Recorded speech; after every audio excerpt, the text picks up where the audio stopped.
Baik. Jadi kesimpulannya, simpel aja saya coba simpulkan. Yang pertama, kalau yang IQ itu sebenarnya adalah kapasitas seorang individu untuk belajar sesuatu dari pengalaman. Semakin IQ-nya tinggi, semakin mudah dia belajar dari pengalaman. Learning by experience. Ya. Kemudian kapasitas individu itu, ini yang kedua juga penting. Beradaptasi. Nah, ternyata IQ sudah mengajarkan juga kita beradaptasi dengan lingkungan. Seberapa tinggi orang itu mampu beradaptasi. Ditunjuk challenge, misalkan kita mau mengutus seorang pemimpin ke daerah yang memang challenge-nya sulit. Apakah orang ini siap atau tidak? Kita harus assess IQ-nya. Karena dari IQ-nya kita bisa lihat bagaimana kemampuan seseorang beradaptasi. Seringkali kita berpikir IQ kan cuma simple, berapa angkanya, gitu ya.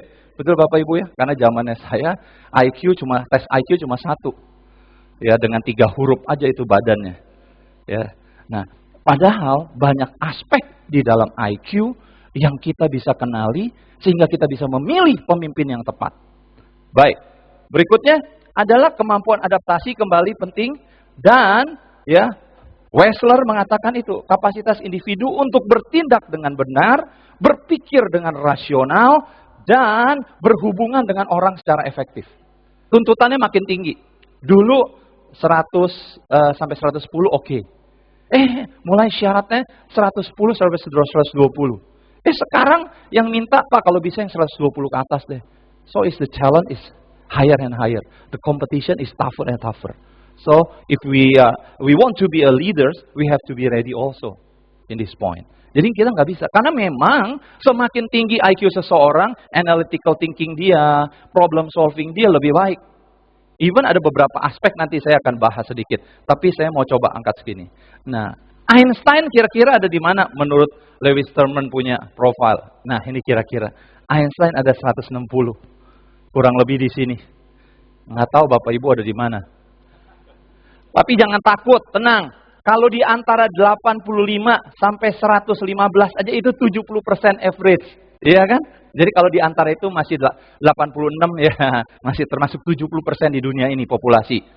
Walaupun biarinlah Pak Dr. Bayu itu di 2%-nya nggak apa-apa, kita yang 70%. Mayoritas is more bigger, right? Ya, majority is the power. Ya, biarin aja yang 2%. 70%. Jadi ternyata memang average IQ seseorang itu 85 sampai 115 itu 70%. Ya memang makin tinggi kurvanya, beltnya makin tinggi.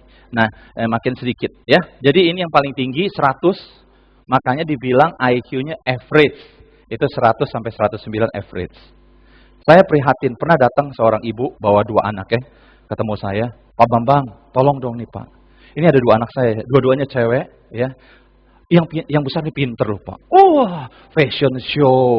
IQ-nya pinter Pak. Juara kelas terus loh Pak. Aduh, ini mas saya udah gak ada masalah Pak anak yang pertama. Nih, tapi ini anak yang kedua nih Pak. Aduh, bodoh banget Pak. Aduh, ini bikin susah saya. Itu anak yang kedua udah begini. Saya pengen injek tuh kaki tuh ibu. Bener, ngomongnya jangan di depan anaknya gitu loh maksudnya. Nah, setelah si ibu itu ngomong berkeluh kesah, tolong Pak, tolong. Kalau bisa diterapi deh Pak, ditiup langsung jadi hebat, jadi pinter. Saya bilang bukan bikin kue putu. Kue putu tahu ya, yang diisi gula, matang langsung makan. No. Setelah lewat assessment psikologi lengkap, saya kenali memang anak yang pertamanya itu 130-an IQ-nya. Nah, anak yang kedua ini memang mendekati average, tapi di bawah average, di bawah rata-rata. Dan ketika saya lakukan konsultasi, si anak itu bilang, "Pak, saya tuh udah belajar Pak. Bukan gak belajar. Kalau besok ulangan saya sampai jam 3. Belajar. Saya takut diomelin mama. Tapi pas besok di kelas, ketika lihat jawaban itu blank semua otak saya. Mau diapain lagi Pak otak saya terserah Pak." Itu anak sambil nangis. Ketika saya mempunyai hasil, kami di Family Discovery itu selalu menyarankan. Tidak ada assessment yang ceret keluar report selesai. No way. Kami selalu menyarankan setiap assessment psikologi itu harus dilengkapi dengan konsultasi. Karena konsultasi itulah yang lebih penting dari written report. Karena written report itu could be misperception. Itu menurut kami. Nah, konsultasi. Saya ini udah nggak sabar. Udah ini nih si ibu yang waktu itu nih. Saya bilang, Bu, anak ibu yang pertama memang tidak ada masalah. Tapi anak ibu yang kedua memang butuh perhatian yang khusus. Dan memang dia punya keterbatasan dalam belajar, dalam analytical thinkingnya, short term memory-nya, problem solving-nya. Ya, itu dia punya masalah. Si ibu langsung mau, kalau gitu dia bukan malas ya Pak ya. Kalau gitu dia bukan nggak mau dengerin ngomongan saya. Karena potensinya yang nggak cukup sih. How important by knowing the potential of our children. Before misjudging. Jangan sampai kita salah judge. Anak saya malas, anak saya bodoh, anak saya ini nggak pernah dengar ngomongan saya. Dan ibu itu nangis, cry out di dalam ruangan konsultasi saya. Dan saya menyesal Pak Bambang. Kenapa nggak dari dulu saya lakukan assessment psikologi sehingga saya kenali potensi anak saya. Nah, baik, saya lanjutkan. Ya, udah. 10 minutes. Oke, cukup Pak. Udah cukup ya, 10 menit. Pak Bayu ternyata lebih kejam daripada saya. Baik. Ini kurang lebih yang bisa diukur dari sebuah assessment psikologi.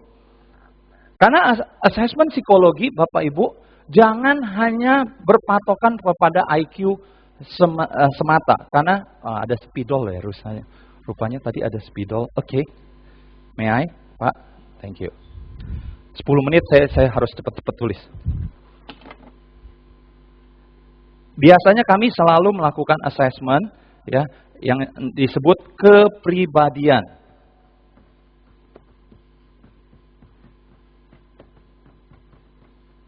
Baru keukur IQ-nya.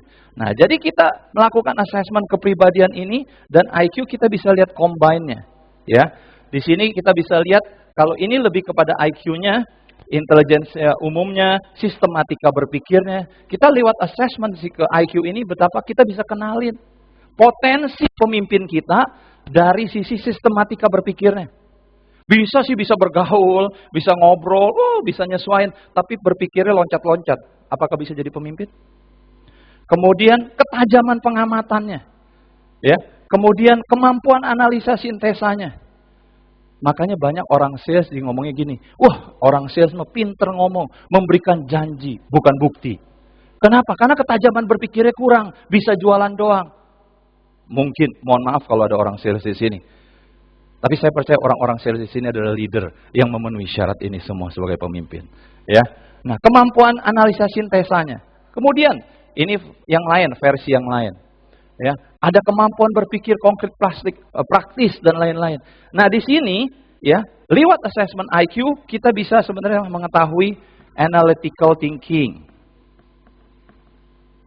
problem solving. Ya, conceptual thinking. Wow. Lain-lain dan lain-lain. Banyak sekali faktor sebagai leader yang kita bisa kenali lewat IQ. Jadi IQ is very important to be identified if you want to choose the right leaders. Ya. Nah, ini yang paling akhir. Pak Bayu paling senang kalau saya bilang udah slide-slide menjelang akhir.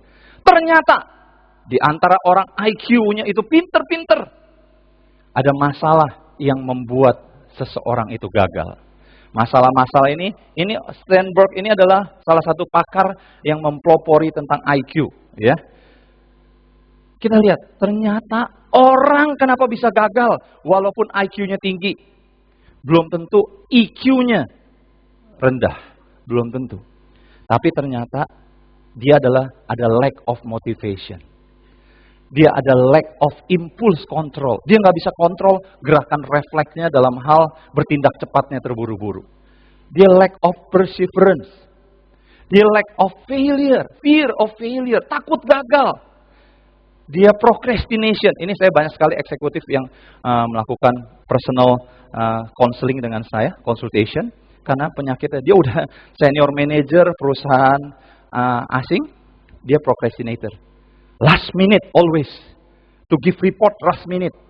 To set target last minute. Banyak. IQ-nya tinggi. EQ-nya tinggi. Udah leaders. Tapi ternyata ini masalahnya. inability to delay gratification, and too little atau too much self-confidence. Nah, kalau saya lihat masalah-masalah ini Bapak Ibu Saudara sekalian, itu adalah masalah di otak. Nah, saya gambar slide. Nah, kita semua ini lagi belajar ini, termasuk kita belajar menggunakan panca indera ini menggunakan otak sadar atau conscious mind.